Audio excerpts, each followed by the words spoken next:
Ya, materi yang kedua yaitu struktur query language. Langsung dimulai, yaitu struktur query language atau SQL merupakan komponen bahasa relational database system.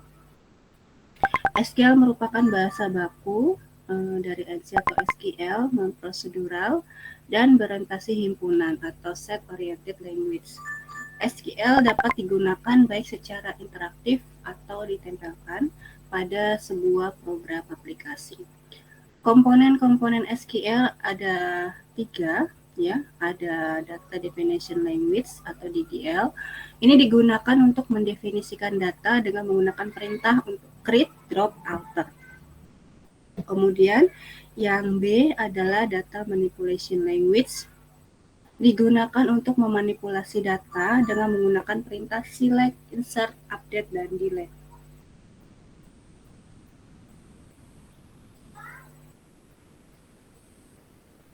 Data Manipulation Language merupakan bagian terpadu bahasa SQL. Perintah-perintahnya dapat diubah secara interaktif dan ditempelkan pada sebuah program aplikasi. Pemakai hanya perlu menentukan apa yang diinginkan. Di BMS menentukan bagaimana cara mendapatkannya.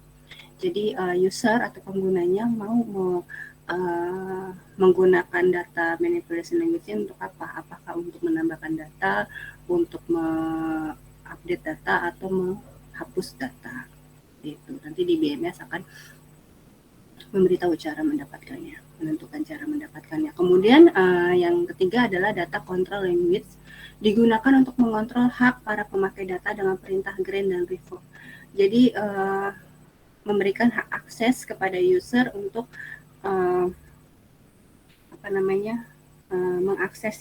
mengakses database tersebut. Nah, di sini ada SQL, struktur query language, ya. Ada gambarnya di sini. Ada 3 kategorinya, ada definition language, data definition language, atau bisa untuk membuat tabel, kemudian drop tabel dan alter tabel, kemudian manipulasi language, select, insert, update, dan delete untuk kontrol, memberikan hak akses, grant atau revoke.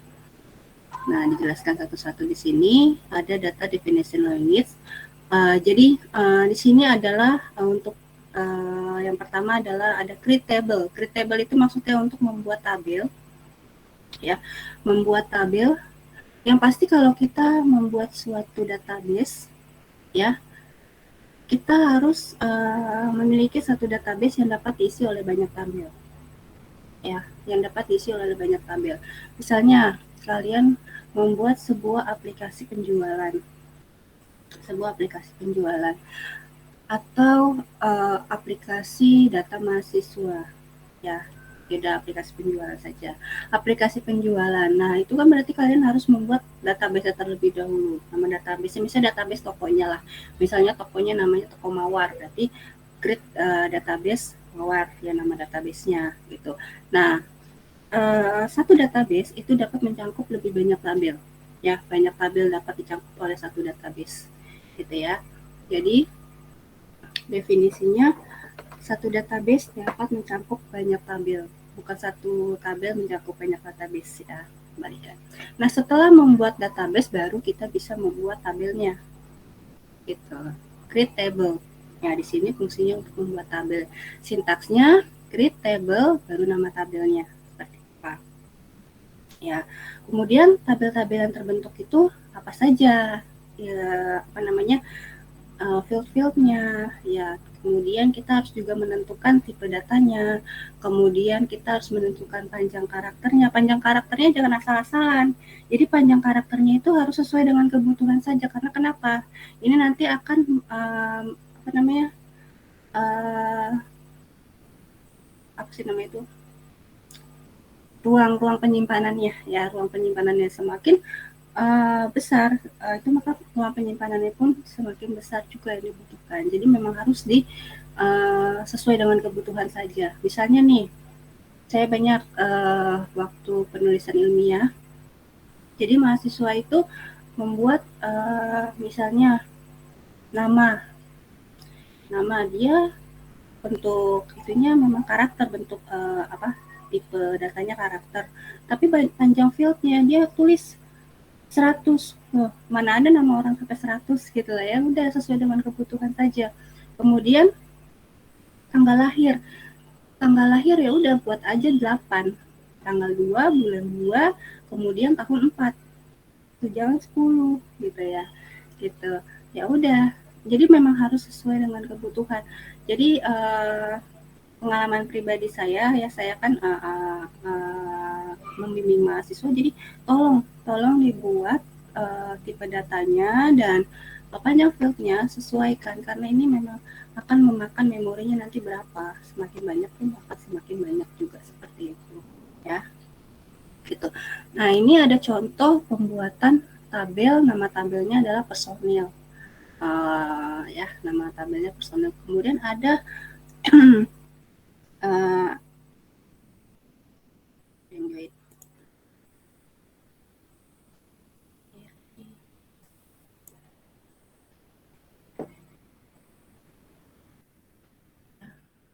lalu ada Regno.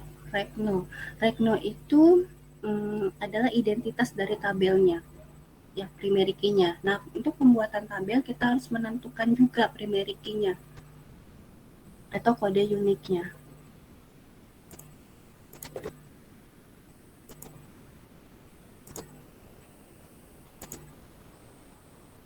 Ya.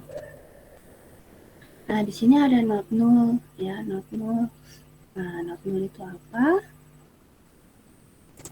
Nah, di sini ada null, not null with default ya di sini. Ya. Nah, null itu fungsinya dapat diinterpretasikan sebagai nilai yang tidak diketahui dan tidak tersedianya suatu nilai. Ya, null bukan berarti kosong atau nol. Ya, gitu. Di sini tidak ada contohnya. Ini mungkin ada contohnya. Kemudian not null, pemakai atau program harus memberikan nilai-nilai pada saat memasukkan record. Ya, memasukkan record. Nilainya sudah diidentifikasikan terlebih dahulu. Kemudian not null with default, nilai default disimpan pada saat record dimasukkan tanpa nilai yang ditentukan untuk kolom ini.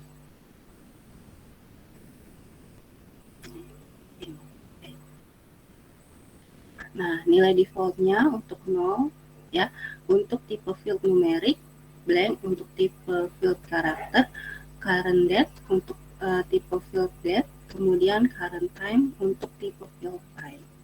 Ya, nilai defaultnya. Jadi untuk numerik 0, kemudian karakter blank, kemudian untuk data current date, kemudian untuk time current time. Pada saat membuat tabel, salah satu atribut tersebut di atas dispesifikasikan pada sebuah kolom. Jadi harus dispesifikasikan. Kemudian untuk yang kedua, create view untuk membuat tabel view. Nah, tabel view itu apa? Jadi view merupakan bentuk alternatif penyajian data dari satu atau lebih tabel. View dapat berisi semua atau sebagian kolom yang terdapat pada tabel, di mana kolom tersebut diidentifikasikan. Tujuannya untuk meningkatkan keamanan data, meningkatkan kemandirian data, penyederhanaan bagi end user. Data yang sedikit, nama-nama kolom yang baru, dan dapat dibaca dengan lebih baik.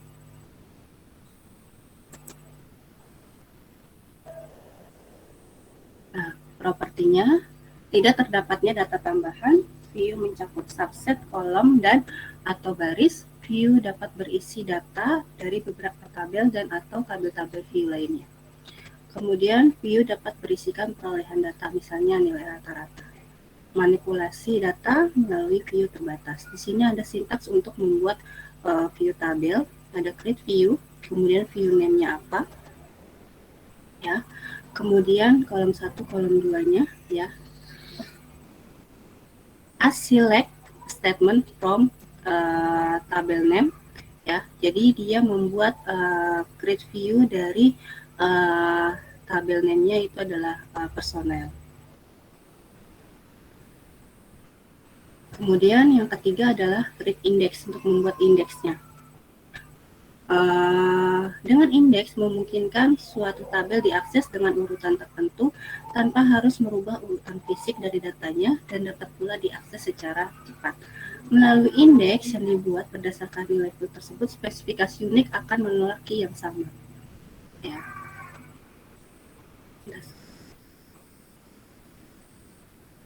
Bentar ya.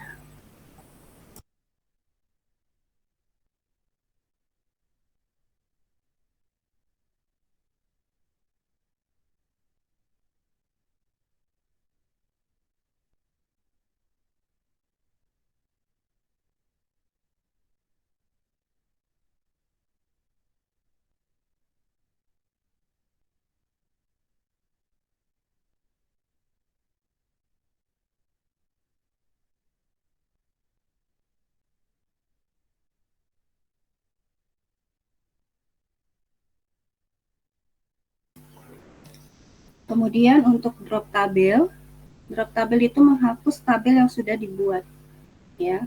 Sintaksnya drop nama tabel yang akan dihapus. Dengan perintah itu, objek lain yang berhubungan dengan tabel tersebut otomatis akan dihapus dan tidak akan berfungsi. Seperti semua recordnya itu semua akan terhapus, indeks dan view pada tabel akan hilang, deskripsi tabel pun akan hilang. Begitupun untuk draw view, ya. Draw view berarti tabel view-nya yang terhapus, ya.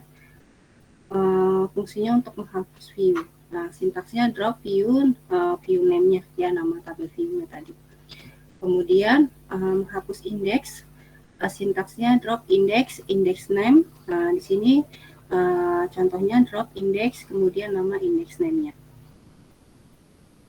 Untuk alter, merubah atribut, ya, merubah atributnya, jadi memodifikasinya, ya. Sintaksnya alter tabel, kemudian nama tabelnya, modifikasi, ya, nama tabelnya, tipe kolomnya yang mana, kemudian apakah menambah field dalam tabel tersebut, ya. Kemudian apa menghapus salah satu field di dalam tabel tersebut. Nah, di sini adalah contoh untuk merubah tabel dengan nama tabelnya tab X. Nah, yang diubah itu adalah untuk menambahkan, ya, untuk menambahkan field di dalam tabel tersebut. Maka add, kemudian nama fieldnya adalah D, kemudian tipe datanya karakter, panjangnya itu adalah 3, ya, panjang karakternya 3. Kemudian masuk ke data manipulation language. Yang pertama ada insert itu menambah baris, ya, menambah baris, record baru, ya, menambah record, insert into table name. Jadi di sini adalah menambah recordnya, bukan menambah fieldnya, ya. Kalau menambah field yang tadi masuk ke add. Misalnya untuk yang add tadi ada tabel mahasiswa. Isi tabelnya tadi field-fieldnya itu ada NPM, nama, alamat, kemudian nomor telepon. Kemudian ditambahkan field yang baru yaitu agama, gitu. Nah, kalau untuk insert adalah menambahkan recordnya, jadi isi dari fieldnya itu, ya. Misalnya ada record pertama yaitu Muhammad Isya, ya, sebagai contoh Muhammad Isya, NPM-nya di Muhammad Isya itu alamat, agamanya. Kemudian saya mau menambahkan record Ferdiansyah, maka dimasukkanlah insert di tabel tersebut, gitu, ya. Jadi beda, ya, gitu. Nah, sintaks tersebut dapat digunakan jika jumlah kolom sama dengan jumlah nilai, tetapi jika dalam tabel semua kolom akan diisi, dapat digunakan sintaks seperti ini. Insert into table name. Jadi semuanya langsung terisi. Nah, kemudian update, merubah record. Ya, sintaksnya update table name set field ekspresi where kondisinya apa, ya, apa yang mau diubah. Misalnya saya mau mengubah alamat dari Ferdiansyah, mungkin dia pindah rumah ya. Jadi update tabel name-nya, nama tabelnya tabel mahasiswa self field, apa yang mau saya ubah, alamat dengan kondisi alamatnya diubah apa. Ya, misalnya jalan apa gitu ya. Kemudian yang ketiga, delete, menghapus record, delete from table name, kondisinya apa, where kondisi. Ya, mau yang diubah, mau yang dihapus, record yang mana. Kemudian select. Select itu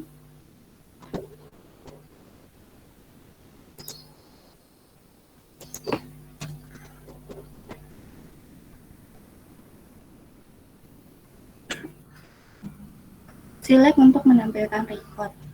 Ya, jadi mau menampilkan recordnya seperti apa, dari tabel mana, terus kondisinya apa yang mau ditampilkan. Ya, misalnya yang ditampilkan itu berdasarkan NPM atau berdasarkan alfabet nama. Nah, bisa group B, having, order by, nah itu ya.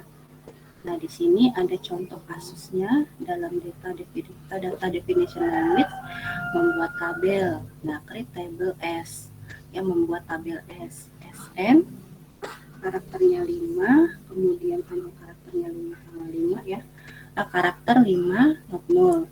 SN namanya, statusnya city. Kemudian ada create table P. Kemudian ada create table SP. Kemudian untuk memodifikasi tabel, ya, rename kolom P color to warna, alter tabel P add city karakter 15.0. Jadi untuk memodifikasi tabel, merename kolomnya, ya, dari P color menjadi warna. Terus membuat view, di sini ada contoh membuat view untuk supplier yang statusnya lebih besar dari 15. Ya, dengan kondisi lebih besar dari 15. Membuat view yang berisi supplier yang tinggal di Paris, ya. Create view Paris supplier as select from supplier dari tabel supplier where city tinggal di Paris ya. Kemudian contoh kasus dari DML, ya, data manipulation language. Insert into tabel S value S1 Smith 20 London. Nah, SN-nya, SNAME, kemudian statusnya, dan city-nya. Ya, seperti ini. Ya, kemudian contohnya seperti ini. Nah, kemudian jika ingin merubah data atau record pada tabel P yang mempunyai nomor part P2, warnanya diubah menjadi kuning dan beratnya ditambah 5. Akan diupdate pada tabel P yang kondisinya dengan kondisi warna yellow, beratnya ditambahkan 5, ya, di mana PM sama dengan P2. Kemudian untuk menghapus record, menghapus record pada tabel S yang nomor suppliernya S5. Jadi mendelete nomor supplier S5 pada tabel S. Ya, from nama tabelnya, di mana kondisinya SN sama dengan S5. Kemudian untuk menampilkan record, menampilkan semua data supplier, select. Kalau untuk menampilkan semua supplier menggunakan tanda bintang ya, menggunakan tanda bintang. Select tanda bintang from nama tabelnya, maka semua data pada tabel S itu akan tampil semua. Ya. Atau jika mau diketik satu-satu pun bisa, select, ya, ada field SN, SNAME, status, city, from S, from nama tabelnya. Ya, bisa dengan cara ini bisa juga dengan cara seperti ini. Jadi dijabarkan secara satu persatu. Kemudian menampilkan semua nilai PN pada tabel SP. Ya, select PN from nama tabelnya SP. Kemudian yang ketiga, menampilkan nomor supplier dan status untuk supplier yang tinggal di Paris.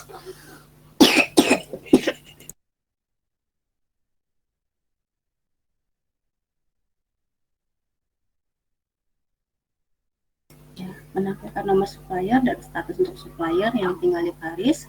Jadi select nama tabelnya, statusnya from S ya, yang tinggal where city Paris. Menampilkan nomor supplier yang tinggal di Paris dengan status lebih besar 20.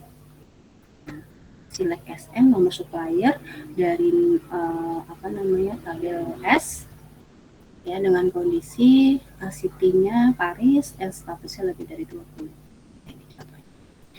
Menampilkan jumlah pengiriman P1, select from dan memberi tanda bintang from SP, di mana kondisinya PM sama dengan P1. Kemudian perintah untuk menghindari hasil data yang sama terulang kembali ya. Jadi di sini maksudnya adalah agar data yang sama itu tidak terinput kembali, maksudnya jadi tidak sama lah ya. Select distinct PN from nama tabelnya SP. Menampilkan nama supplier dan status bagi supplier yang tinggal di Paris dalam urutan status menurun, jadi descending ya, dengan status menurun.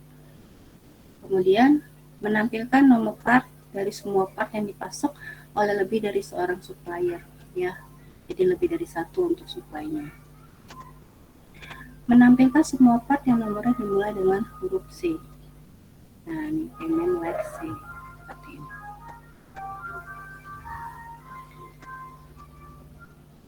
Kemudian menampilkan record atau select lebih dari satu tabel. Menampilkan semua supplier dan part yang keduanya bertempat tinggal pada kota yang sama. Jadi select SN, SNAME, status, SCT, PN, PNAME, warna, week ya. Jadi dari tabel S dan tabel P, di mana kondisinya SCT sama dengan PCT. Jadi sama city-nya. Kemudian menampilkan nama supplier yang memasok barang dengan nomor part P2. Lalu menampilkan nama supplier yang memasok part berwarna merah. Jadi ada kondisi P color sama dengan red. Nah, ini juga jadi dia akan menampilkan dan lebih dari satu tabel ya, lebih dari satu tabel menampilkan record. Menampilkan nama supplier memasok barang dengan nomor part P2. Ya, jadi dari tabel SN dan tabel IN ya.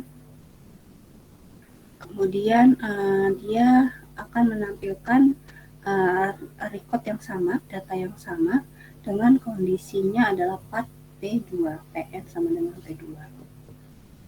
Kemudian menampilkan nama supplier yang memasok part berwarna merah sama ya. Menampilkan nomor supplier dengan nilai status lebih kecil daripada nilai maksimum status yang ada pada tabel S.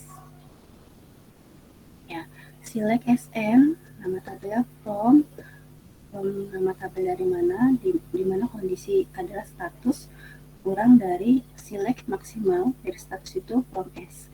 Ya, lebih kecil dari nilai maksimum yang pada tabel S. Menampilkan nama supplier yang tidak memasok barang dengan nomor part P2. Ya, jadi select SNAME nama tabelnya nama fieldnya SNAME from nama tabel di mana kondisinya SN not in. Select SN from nama tabel SP dan kondisi PN sama dengan P2. Nah, tidak memasok barang. Kemudian menampilkan semua nomor supplier yang sama lokasinya dengan S1. select SN, nama supplier number ya, SN, from nama dari tabel S, dengan kondisi city sama dengan select city from S where SN sama dengan S1. Jadi dia akan menampilkan semua supplier yang lokasinya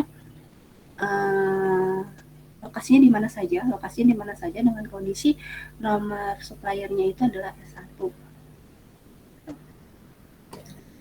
Lalu ada fungsi perhitungan count jumlah baris dan kolom, sum untuk jumlah nilai dan kolom, average rata-rata nilai dalam kolom, kemudian maksimal nilai terbesar dalam kolom, dan minimal nilai terkecil dalam kolom. Untuk sum dan average nilainya harus numerik, integer, small integer, float ya. Fungsi-fungsi tersebut jika dikenakan pada nilai yang nol maka nilainya akan diabaikan kecuali untuk count. Nah di sini contohnya menghitung jumlah supplier.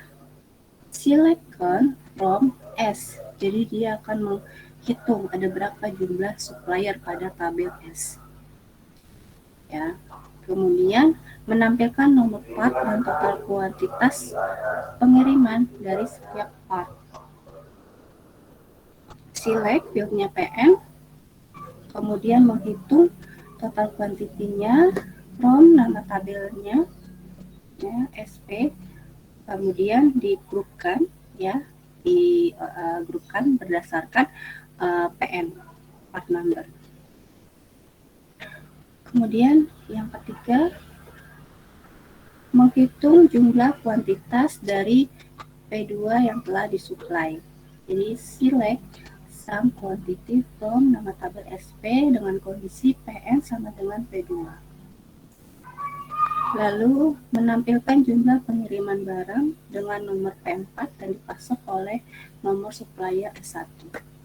Select count from SP, where dengan kondisi PN sama dengan P4 dan SN sama dengan S1. Di sini. Menampilkan nomor part dan total kuantitas dari masing-masing part. Ya, select PN, ya part number. Kemudian untuk menghitung total kuantitasnya from nama tabelnya SP digrupkan berdasarkan P3 part 3. Lalu yang tadi dari komponen SQL adalah data control language. Yang pertama adalah grant. Fungsinya digunakan untuk memberikan izin akses kepada user.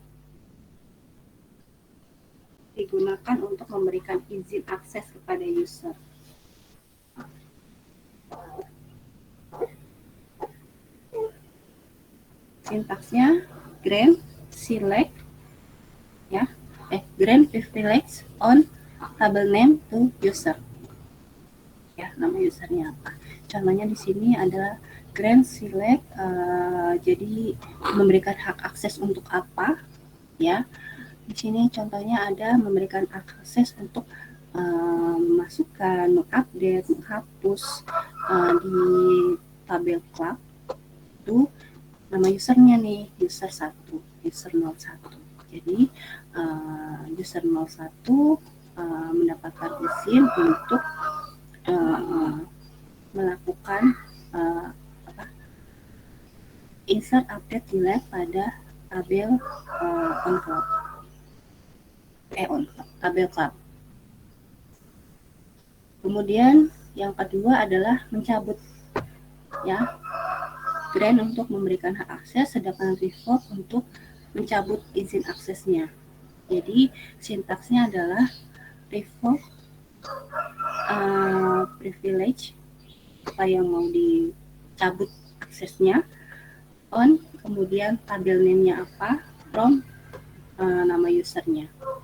Sini contohnya adalah revoke insert, update, delete, ya, memberikan hak akses untuk memasukkan, update, delete dari tabel club untuk user aktif.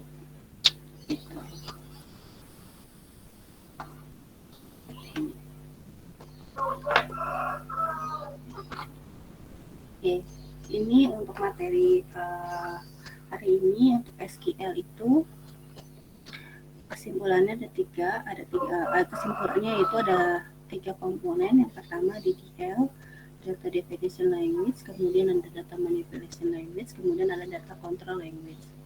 Ya, untuk DDL itu untuk membuat create, ada tadi pertama ada create database, create table, kemudian create view, create index, kemudian ada drop nama tabelnya, ya. Kemudian untuk data definition language itu ada insert, update, delete, ya, dengan masing-masing contohnya tadi banyak sekali, ada mau memasukkan data apa untuk di tabel mana dengan kondisi apa yang mau kemudian untuk menampilkan juga seperti itu, ya, menampilkan apa yang mau ditampilkan fieldnya, kemudian dari tabel mana kondisinya apa yang mau ditampilkan, gitu ya, select, insert, update, dan delete. Kemudian yang ketiga adalah data control language, ya. Yang pertama ada grant untuk memberikan hak akses kepada user. Hak aksesnya dalam bentuk apa? Contohnya aksesnya untuk insert, update, atau delete. Kemudian yang kedua adalah revoke, mencabut izin akses kepada user, ya, yang sudah diberikan izinnya seperti apa, yang mau dicabut seperti apa. Itu. Baik, 1A17 ada yang mau ditanyakan?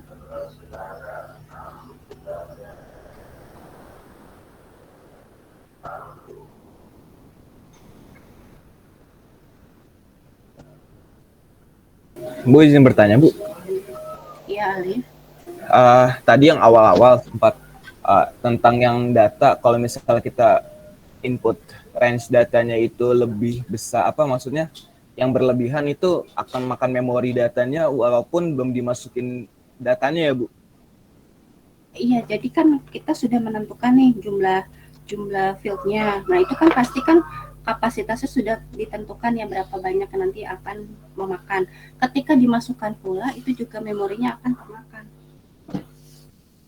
Jadi memang harus. Jadi sebelum dimasukkan sudah termakan, terus kalau misalnya kita masukkan data lagi bakal kemakan lagi ya, Bu? Iya, nambah lagi datanya, memorinya. Oke, Bu. Tadi cuma agak bingung di situ aja. Iya, jadi sebaiknya ketika membuat database, maksudnya membuat tabel, itu kita harus tahu panjang karakternya. Jadi seperti contohnya NPM itu kan 8, tidak ada yang lebih dari 8, tidak ada yang kurang dari 8, ya udah 8 saja. Kadang-kadang mahasiswa 10, terus katanya alamat, memasukkan record alamat 100, nama 30, jarang sekali nama itu panjang 30, ya, atau alamat 100 seperti itu. Jadi memang udah ditentukan dari awal gitu, jadi harus sesuai dengan kebutuhan gitu. Oke, baik, Bu. Ya, soalnya yang saya itu banyak kemarin yang membuat database kekeliruannya seperti itu, akhirnya dia pas sidang revisinya ya udah itu gitu. Baik, ada pertanyaan? Ya, pertanyaan lagi?